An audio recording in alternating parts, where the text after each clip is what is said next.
Assalamualaikum warahmatullahi wabarakatuh. Halo teman-teman. Pada kesempatan kali ini saya akan melakukan presentasi mengenai artikel yang saya bikin mengenai gagasan inovatif bencana banjir dalam isu keprihatinan bangsa Indonesia. Sebelum membahas materi, saya akan memperkenalkan diri saya terlebih dahulu. Perkenalkan, nama saya Wahyu Cahyono, biasa dipanggil Wahyu.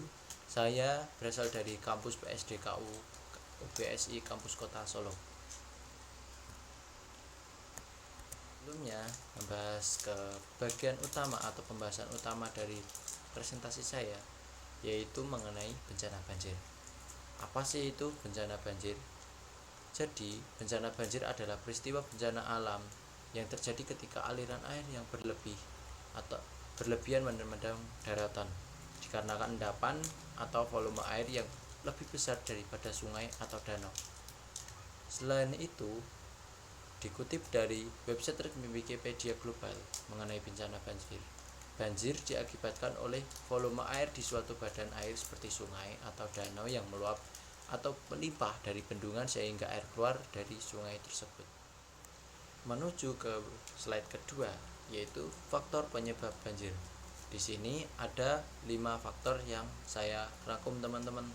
Yang pertama yaitu curah hujan. Yang kedua sistem drainage. Yang ketiga sungai tersumbat. Yang keempat tata guna lahan. Dan yang terakhir perubahan iklim. Yang pertama yaitu curah hujan atau curah hujan tinggi. Curah hujan tinggi dan tidak terkendali dapat menyebabkan peluapan volume air dalam suatu bidang di mana air terlalu banyak dan tidak dapat melewati sistem drainase atau terserap oleh tanah. Yang kedua yaitu sistem drainase yang tidak memadai. Sistem drainase yang tidak tersedia atau memadai dapat menyebabkan aliran air mengalir tidak terarah dan menyebabkan air menjadi terkumpul pada suatu bidang. Yang ketiga yaitu penyumbatan sungai atau aliran air, di mana penyumbatan sungai dapat menyebabkan banjir dengan intensitas tertinggi di Indonesia. Bagaimana tidak, rata-rata penyumbatan sungai atau aliran air di Indonesia dikarenakan sampah yang dibuang masyarakat yang tidak bertanggung jawab ke sungai atau ke kali. Lanjut kita ke nomor 4 yaitu tata guna lahan. Tata guna lahan atau land use planning adalah proses perencanaan dan pengaturan bagaimana suatu wilayah atau area tertentu digunakan atau dikembangkan. Pengaturan tata guna lahan juga menentukan suatu wilayah memiliki intensitas terjadinya bencana banjir. Dan yang terakhir yaitu perubahan iklim. Perubahan iklim mengakibatkan peningkatan curah hujan, intensitas hujan, badai, dan kenaikan permukaan air laut. Yang semua faktor tadi ini berkontribusi pada meningkatkan risiko banjir di berbagai wilayah. Lalu kita menuju ke slide ketiga. Kita akan membahas mengenai dampak bencana banjir. Jadi apa saja sih dampak bencana banjir? Jadi berdasarkan data statistik BPS atau Badan Pusat Statistik Jawa Tengah tahun 2021, terdapat sebanyak 1083 kasus bencana banjir yang tersebar baik di daerah perkotaan atau pedesaan. Selain itu juga berdasar data analisis Badan Penanggulangan Bencana Daerah atau BPBD Jawa Tengah tahun 2023, persentase tertinggi terdapat pada bencana alam banjir. Nah, bencana alam banjir dapat menyebabkan yang berikut ini teman-teman, yaitu kerusakan properti, kehilangan nyawa, kerugian ekonomi, kerusakan lingkungan, kerusakan infrastruktur, kerusakan kesehatan, kerusakan sosial, kerusakan pada pertanian, dan mengakibatkan pengungsi.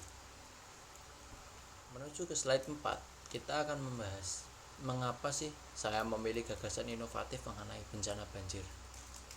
Di sini saya memiliki 4 alasan, antara lain banjir menjadi bencana dengan persentase tinggi, kedua banjir memakan korban jiwa yang signifikan, ketiga penghematan biaya, dan terakhir tujuan berkelanjutan SDG. Yang pertama, berdasarkan data statistik BPS tadi, Jawa Tengah tahun 2021, terdapat sebanyak 183 kasus bencana banjir, baik tersebar di daerah perkotaan atau pedesaan. Selain itu, juga berdasar data analisis Badan Penanggulangan Bencana Daerah BPBD Jawa Tengah 2023, persentase tertinggi terdapat pada bencana banjir. Yang kedua, yaitu banjir memakan korban jiwa yang signifikan. Dilansir dari website resmi Badan Nasional Penanggulangan Bencana, bulan Januari dan Februari adalah puncak bencana banjir. Selama bulan Januari 2019 telah terjadi kejadian bencana 366 yang menyebabkan 94 meninggal dan hilang. 149 orang luka-luka, 8.613 orang mengungsi dan terdampak. Dan selain itu unit rumah rusak dan kerusakan fasilitas umum. Lebih dari 98% bencana yang terjadi merupakan bencana hidrometeorologi selama Januari 2019. Yang ketiga, yaitu pembangunan adaptif dapat menghemat biaya karena bencana banjir dengan cara meningkatkan ketahanan infrastruktur. Jadi memitigasi resiko banjir, mengurangi kerugian ekonomi serta biaya pemulihan pasca banjir.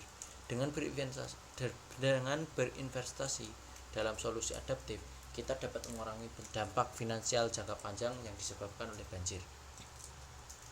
Dan yang terakhir yaitu tujuan berkelanjutan SDG atau inovasi dalam mengatasi banjir dapat mendukung pencapaian berbagai tujuan berkelanjutan atau SDGs, Sustainable Development Goals, termasuk peningkatan ketahanan masyarakat terhadap bencana di SDG 11 dan pelestarian ekosistem pada SDG 15.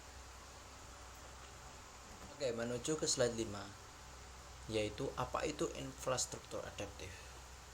Jadi, infrastruktur adaptif merupakan pengembangan infrastruktur yang tidak hanya mampu bertahan terhadap bencana banjir, tapi juga dapat beradaptasi dengan perubahan lingkungan dan kebutuhan masyarakat. Beradaptasi di sini dimaksud sebuah infrastruktur yang dapat bertahan dalam berbagai keadaan. Dalam konteks penanggulangan banjir, pembangunan infrastruktur adaptif memainkan peran yang sangat penting dalam mitigasi risiko dan meminimalkan dampak dari bencana banjir melalui serangkaian langkah strategis. Masuk ke slide 6, kita akan membahas apa saja gagasan inovatif yang saya kumpulkan mengenai infrastruktur adaptif. Di sini ada 5. Yang pertama yaitu penggunaan material konstruksi yang tahan air. Kedua, penerapan sistem drainase yang adaptif. Ketiga, penyediaan infrastruktur tempat pembuangan sampah. Keempat, pengembangan sistem pemantauan dan peringatan dini. Dan yang terakhir yaitu penataan ruang yang responsif terhadap potensi banjir. Kita menuju ke poin yang pertama, yaitu material konstruksi yang tahan air.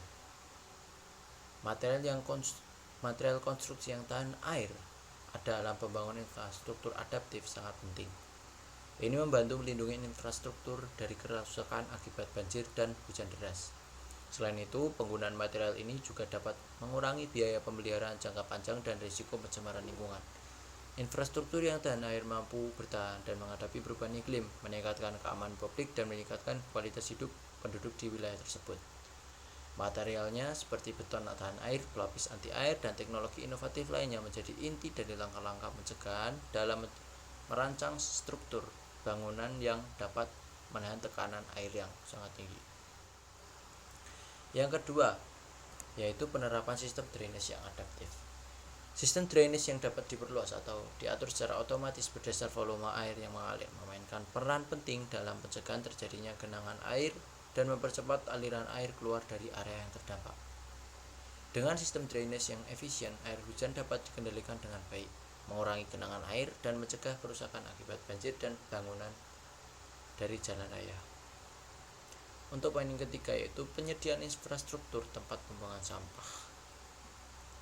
Jadi edukasi membuang sampah yang baik dan benar dan penyediaan infrastruktur tempat pembuangan sampah di setiap tempat di lingkungan masyarakat merupakan langkah efektif dalam menekan terjadinya bencana banjir, terutama di lingkungan masyarakat yang dekat dengan sistem irigasi atau sungai. Dikarenakan lingkungan masyarakat tersebut lebih cenderung membuang sampah pada saluran irigasi dan hilir sungai. Kebiasaan tersebut memberikan dampak buruk yang serius yang terjadinya bencana banjir, kebersihan, dan masalah serius lainnya. Dan yang Keempat, yaitu pembangunan sistem pemantauan dan peringatan dini. Dengan memanfaatkan teknologi sensor terbaru dan sistem perkiraan cuaca yang akurat, masyarakat dapat menerima peringatan lebih awal dalam mengambil tindakan perencanaan yang tepat waktu.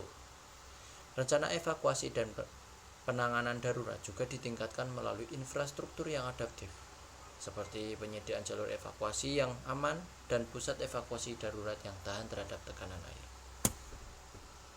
Dan untuk poin terakhir, yaitu penataan ruang yang responsif terhadap potensi banjir, di mana dalam perencanaan tata ruang kota, wilayah aliran sungai dan pemukiman di daerah rawan banjir, pembangunan infrastruktur adaptif dapat mengurangi risiko dan kerugian yang mungkin ditimbulkan oleh banjir, sekaligus menciptakan lingkungan yang lebih aman dan berkelanjutan bagi masyarakat.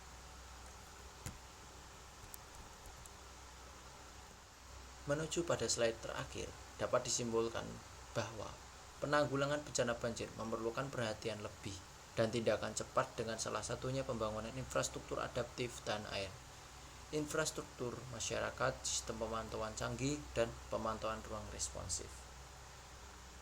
Dengan infrastruktur tersebut, diharapkan pendekatan ini di lingkungan yang lebih aman dan berkelanjutan dapat terwujud secepatnya. Jadi sekian teman-teman presentasi yang saya bawakan. Apabila salah kata saya mohon maaf sebesar-besarnya. Dan apabila teman-teman memiliki keluhan atau sekedar saran, dapat mengirimkannya melalui email saya yang saya cantumkan di bawah ini ya. Terima kasih atas perhatiannya. Saya ucapkan terima kasih.